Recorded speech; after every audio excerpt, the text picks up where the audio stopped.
Selamat datang kembali di video filsafat untuk pemula, seri video yang akan membahas 100 filsuf terkemuka dunia dalam 100 hari. Baik teman-teman, pada episode kali ini kita akan membahas salah satu filsuf paling berpengaruh dalam sejarah pemikiran barat. Siapa dia? Pasti sering mendengar namanya, Immanuel Kant. Ya, dia adalah filsuf yang punya karya monumental berjudul Critique of Pure Reason atau Kritik Rasio Murni. Kant lewat karyanya itu mengubah cara kita memahami pengetahuan, moralitas, dan juga realitas itu sendiri. Nah, mari kita selami pemikiran Kant dan bagaimana dia mempengaruhi filsafat hingga hari ini. Pertama-tama kita harus kenali dulu siapakah Kant itu dan bagaimana latar belakang hidupnya. Immanuel Kant lahir pada tanggal 22 April 1724 di Königsberg, Prusia. Jadi kalau Königsberg itu sekarang namanya Kaliningrad ya, di Rusia. Kant menghabiskan hampir seluruh hidupnya di kota kelahirannya itu, Königsberg ya. Dan dia tidak pernah bepergian jauh. Hidupnya juga sederhana, tetapi meski jauh dari gemerlap, kontribusi filsafat Kant sangat besar. Kant adalah filsuf utama dalam tradisi filsafat Jerman yang kemudian dikenal karena pemikirannya yang sistematik dan upayanya untuk menyatukan berbagai tradisi filsafat sebelumnya. Pada masa hidupnya itu Kant dikenal sebagai seorang yang memang sangat disiplin dan menjaga sekali rutinitas berpikir dan belajarnya ya. Contohnya dia itu menghabiskan banyak waktu di luar aktivitas kerja atau kesehariannya untuk mengembangkan teori-teori filsafat yang kompleks, misalnya tentang pengetahuan, tentang moralitas dan estetika. Nah, mari kita coba lihat satu persatu bagaimana Kant berteori mengenai pengetahuan. Salah satu karya terbesar Kant yang tadi sudah selalu kita sebut, Critique of Pure Reason, yang pertama kali terbit tahun 1781 ya. Dia lewat karyanya itu mengajukan sebuah revolusi dalam pemikiran tentang pengetahuan. Gimana maksudnya? Jadi begini, sebelumnya banyak filsuf yang berdebat apakah pengetahuan itu berasal dari pengalaman ya, indrawi, yang kemudian kemarin di video-video sebelumnya kita bahas tentang empirisme, atau pengetahuan itu berasal dari rasio dan pemikiran murni atau rasionalisme. Jadi perdebatan itu tuh kan sangat kencang sebelum Kant ya. Nah, dengan jenius Kant mencoba untuk menyatukan kedua pandangan itu tadi yang saling berseberangan lewat apa yang kemudian dia istilahkan sebagai transcendental idealisme. Nah, transcendental idealisme. Jadi begini, Kant lewat istilah itu ya, penjelasannya begini. Kant berpendapat bahwa pengetahuan kita tentang dunia itu tidak hanya berasal dari pengalaman indrawi kita, tetapi juga dari struktur dasar akal kita yang memberikan bentuk pada pengalaman kita itu tadi. Jadi pengalaman itu tetap penting, teman-teman. Tetapi akal yang akhirnya memberi bentuk pada pengalaman itu sehingga punya makna. Misalnya, kita tidak hanya merasakan dunia lewat panca indera, toh. Ya kan, kita kan memang merasakan dunia panas, warna merah, kuning, hijau, gitu, rasa pahit, gitu. Kita tahu itu lewat panca indera kita. Tetapi pikiran kita itu kemudian membentuk apa yang kita alami, sehingga kita bisa mengatakan itu pahit, itu warna merah, itu warna hijau, itu warna hitam, gitu, itu warna putih. Nah, oleh karena itu Kant mengklaim bahwa kita hanya bisa mengetahui dunia seperti apa adanya bagi kita, gitu. Bagi kita, bukan dunia itu sendiri secara langsung, atau yang kemudian dia sebut sebagai dunia yang noumenal. Jadi dunia itu sebenarnya bukan dunia begitu saja masuk kita tangkap, tetapi kitalah mengetahui dunia itu seperti apa adanya yang dalam akal kita, yang memberi bentuk pada pengalaman kita bersentuhan pada dunia. Nah, menurut Kant, kita itu hidup dalam dunia yang nominal atau fenomenal itu. Maksudnya, dunia yang nominal atau dunia yang fenomenal itu adalah dunia yang terstruktur oleh kategori-kategori pikiran kita. Contohnya adalah ruang dan waktu. Kita itu kan menerapkan pengkategorian ruang dan waktu pada dunia yang kita alami. Nah, dari situlah kemudian kita bisa mengatakan itulah dunia. Karena kalau tanpa kategori-kategori itu tadi, kita tidak akan bisa punya pengalaman atau bahkan pengetahuan apapun. Jadi pengetahuan adalah hasil dari interaksi antara data yang diterima oleh indera kita dan struktur yang ada dalam pikiran kita ini. Semoga teman-teman bisa, saya yakin bisa menangkap. Baik, sekarang kita lihat bagaimana Immanuel Kant melihat etika, ya. Jadi selain teori pengetahuan, Kant itu kan juga terkenal dengan teori moralnya yang sangat berpengaruh juga. Nah, itu dijelaskan dalam karya dia. Kita bisa menemukannya dalam karya dia yang judulnya Groundwork for the Metaphysics of Moral, ya. Groundwork of the Metaphysics of Moral.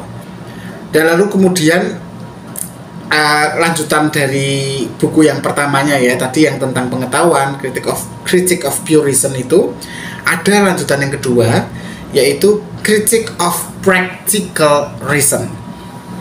Nah, dari dua karya yang Groundwork for Metaphysics of Moral dan Critique of Practical Reason ini tadi, Kant itu mencoba memaparkan teori moralnya.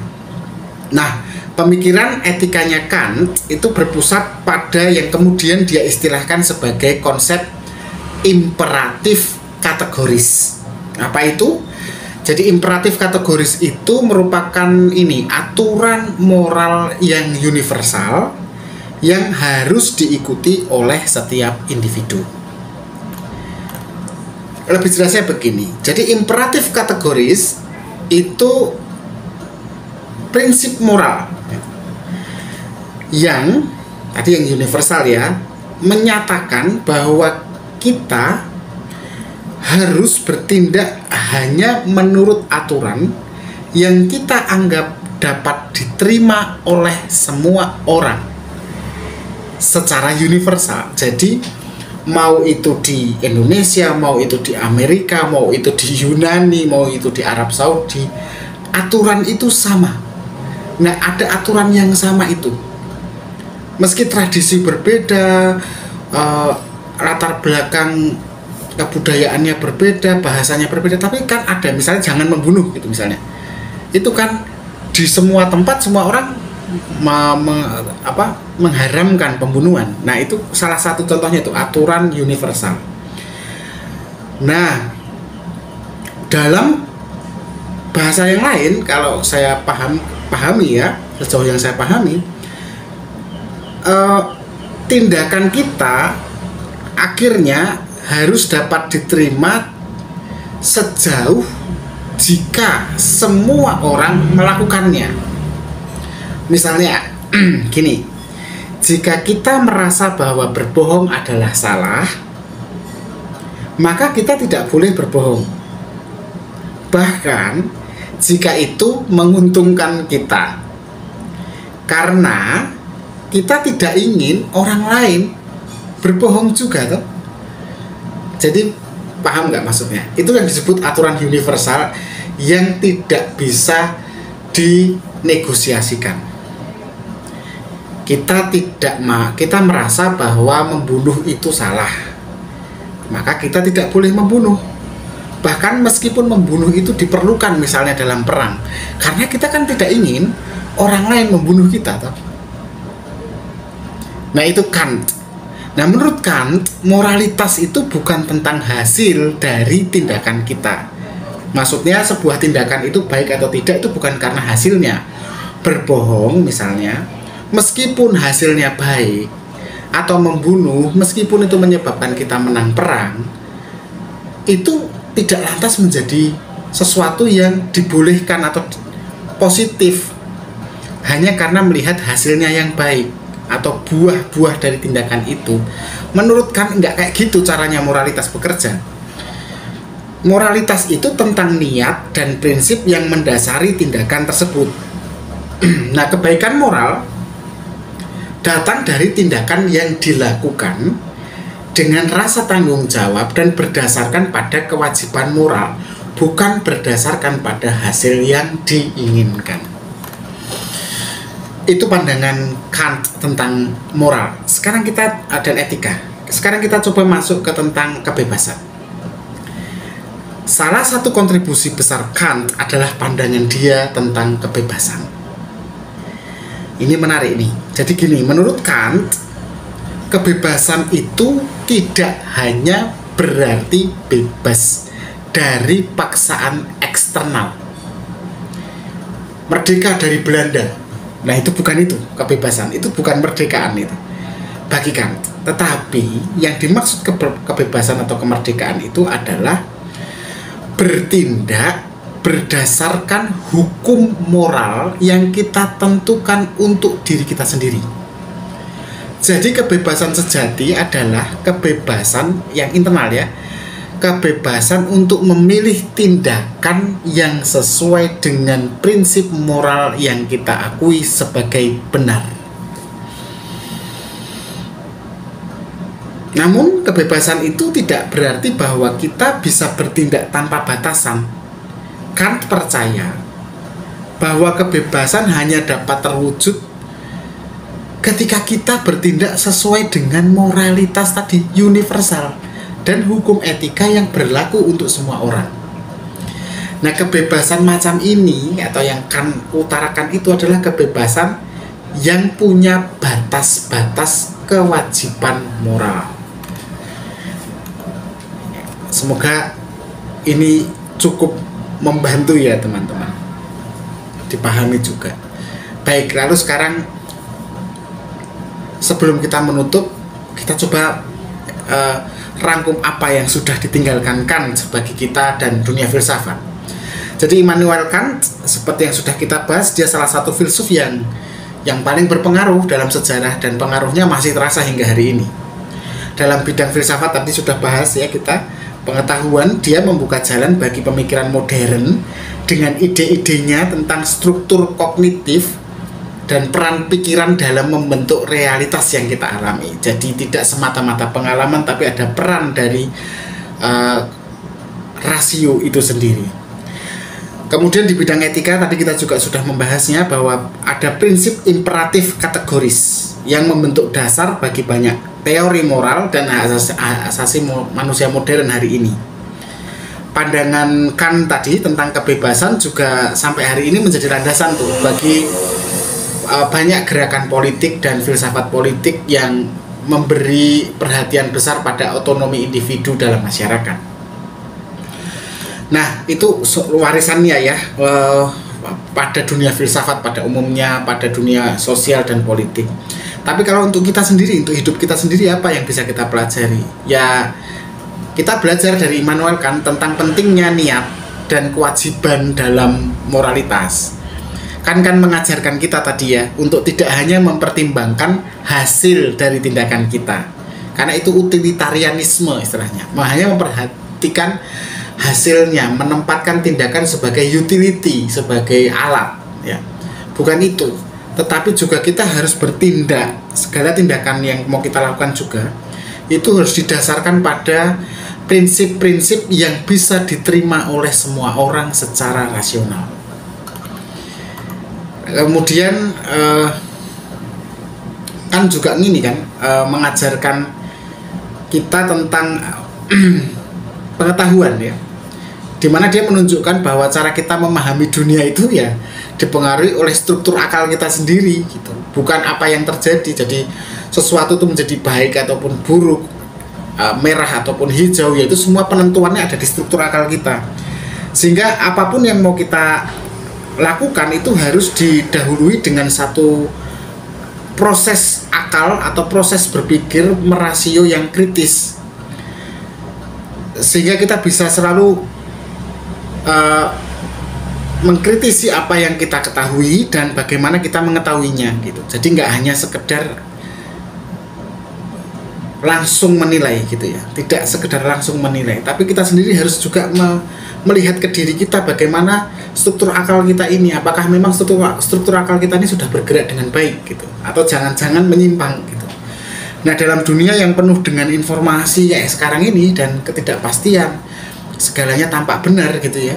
Nah, semangat untuk mengevaluasi diri secara kritis ini, pikiran kita sendiri kita evaluasi itu seperti yang dilakukan kan itu sangat amat penting kita punya. Ya, saya pikir itu cukup sementara ini, bahwa Immanuel Kant sudah jelas ya mengubah cara kita berpikir tentang pengetahuan, tentang moralitas, tentang kebebasan. Pemikiran-pemikirannya yang mendalam itu menginspirasi generasi-generasi pemikir setelahnya untuk mempertanyakan dan merumuskan kembali konsep-konsep dasar kehidupan manusia. Terima kasih telah mengikuti episode kali ini di video Filsafat untuk Pemula. Jangan lupa untuk berikan like, untuk berlangganan channel ini, subscribe, dan ikuti selalu ya proses saya untuk belajar bersama teman-teman pemikir-pemikir besar lain di video-video berikutnya. Sampai jumpa di video berikutnya. Tetap berpikir kritis.